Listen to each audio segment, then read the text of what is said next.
Welcome back to The Morning Wood. I'm your host, Dusty Rhodes. Stop what you're doing because we are exactly 4 weeks out from Coachella 2026. The Polo Fields are pulsing with a pre-anniversary energy we haven't seen in a decade. Breaking news: Golden Voice has officially initiated Purgatory Environmental Isolation Protocols. This is not a drill. Long-range weather data shows a significant dust event forming for Weekend 1, a massive wall of silt coming off the San Jacinto Mountains. Purgatory is being mobilized to completely seal the main stage and the Sahara from the elements. We're talking about massive architectural shields and high-pressure air curtains designed to keep the billion-dollar production hardware dust-free. If you're feeling the anniversary energy, smash that like button right now.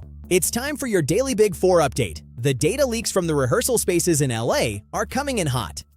Justin Bieber, we've confirmed he is officially swagifying his legacy. The choreo leaks show a massive shift. He's taking tracks like Baby and Boyfriend and stripping them down into dark, industrial R&B versions to match the Purgatory aesthetic. This 22-song retrospect is a complete reinvention. Sabrina Carpenter. The 30-piece live orchestra is locked, but we're hearing about a secondary unplugged stage within her set. She's calculated this Friday night manifest to be a vocal masterclass. Expect a cinematic overture for Espresso. Carol G. She is in an intense choreography camp, entering her showgirl era. Word is she has commissioned a custom tropical structure that stands 40 feet tall and moves across the stage. Sunday night is a global coronation. Anyma, he just announced his Eden World Tour, but the Coachella World Premiere is the only place you'll see the full-scale 4D narrative. We're tracking a specific technical spec where frequencies are synced to visual pulses.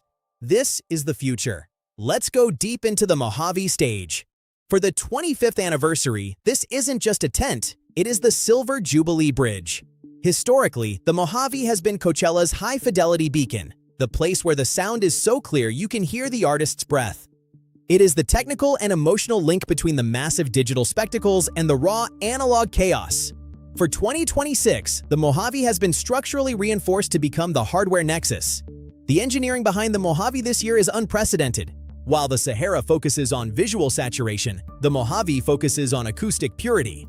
The team has installed a variable frequency sound field. This allows them to tune the room's resonance to match the specific gear being used.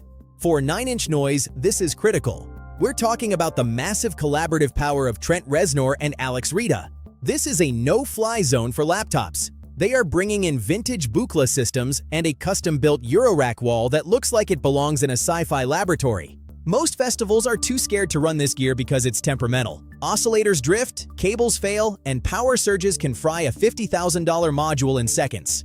But the Mojave's new liquid cooling stage deck ensures hardware stays at a perfect temperature. Reznor and Rita will be patching cables live on stage, creating a bridge between the industrial grid of the early 90s and the techno-futurism of today. Every signal path is physical. Every filter sweep is manual. If a cable is wrong, the whole crowd hears the mistake. That is the analog reckoning. It's the raw, unpredictable human element reclaimed from the digital void. The Mohave represents the festival's soul. The Silver Jubilee Bridge isn't just a metaphor. It's a physical reality where the hardware matters more than the hype. The Mohave is the only place to be.